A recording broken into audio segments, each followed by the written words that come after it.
So in this video, I'm going to talk through the Humanitarian WASH Core Competency Framework that has been developed as part of the WASH Roadmap Initiative 5. This framework is being presented using a slide deck. However, the final version will not necessarily appear in a clickable prototype form as you see here. The framework is collected into 3 parts. The first part being the core humanitarian competencies. This level is actually referring to the core humanitarian competencies that have already been developed for the sector. So this is not a new document that the WASH roadmap has produced. It is just referring to this existing framework, in which you can see 6 domains, and these are the competencies that are expected to be demonstrated by anybody working in the humanitarian sector. And that's why it forms this core humanitarian competencies level. Below that, you'll see the common humanitarian WASH competencies. This has been developed within the WASH Roadmap Initiative 5, and this includes all of the cross-cutting skills that you'd expect somebody who was working in humanitarian WASH to demonstrate. So that means the core humanitarian competencies are the behaviors and competencies that you would expect anyone working in the humanitarian sector to have. And then those below, the common humanitarian WASH competencies, are the competencies that you'd expect anyone working in the humanitarian WASH sector, so a project in humanitarian work on WASH, to have. Below that, you'll see the 5 blocks of technical competencies.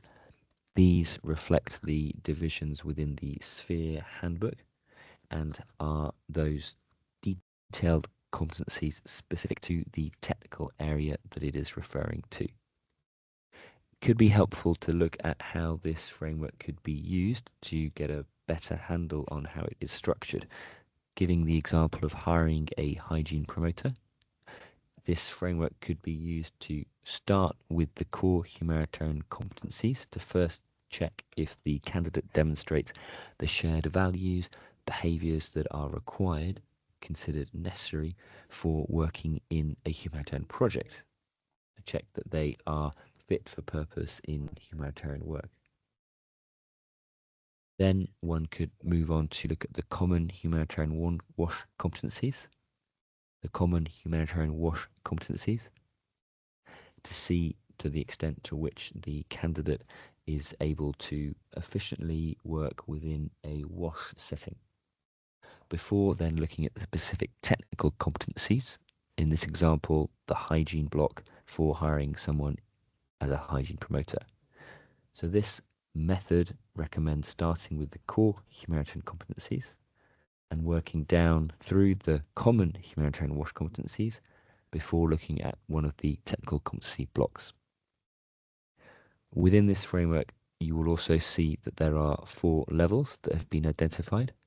These levels are just set at the moment for the 5 technical blocks. Each level represents a different function within the profile of WASH roles. Level 1 is somebody who is working at site, directly involved in implementation of WASH activities. This could be somebody working on a drilling site or somebody promoting a behavior through a hygiene promotion activity. Level 2 is for supervision of those field level workers. This might be a team leader, somebody who is overseeing the WASH activities that are taking place at site.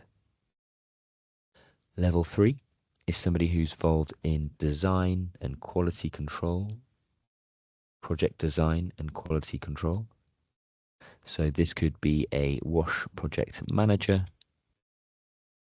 And then level 4 is somebody who is involved in strategic planning and decision making. They are likely someone who has an overarching view of many different projects all at once. So they would be overlooking a program within WASH.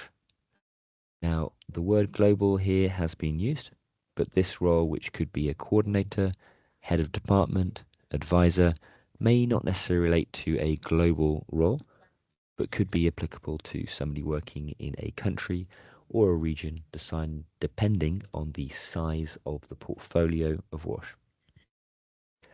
These 4 levels in practice could be used to distinguish the extent to which a competency must be demonstrated by the individual. So here you can see an example of a competency from water supply, the competency domain, and then the competency itself, for example, demonstrate the ability to demonstrate. And here at different levels, a different extent to which that competency should be present. So it might be that the person has a basic knowledge. If you are at level 1, proficient knowledge at level 2, extensive or advanced knowledge at level 3.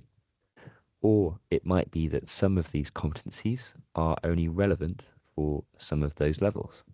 So this last competency may not be relevant for somebody at level 1 and level 2, but may be relevant for someone at level 3 and level 4.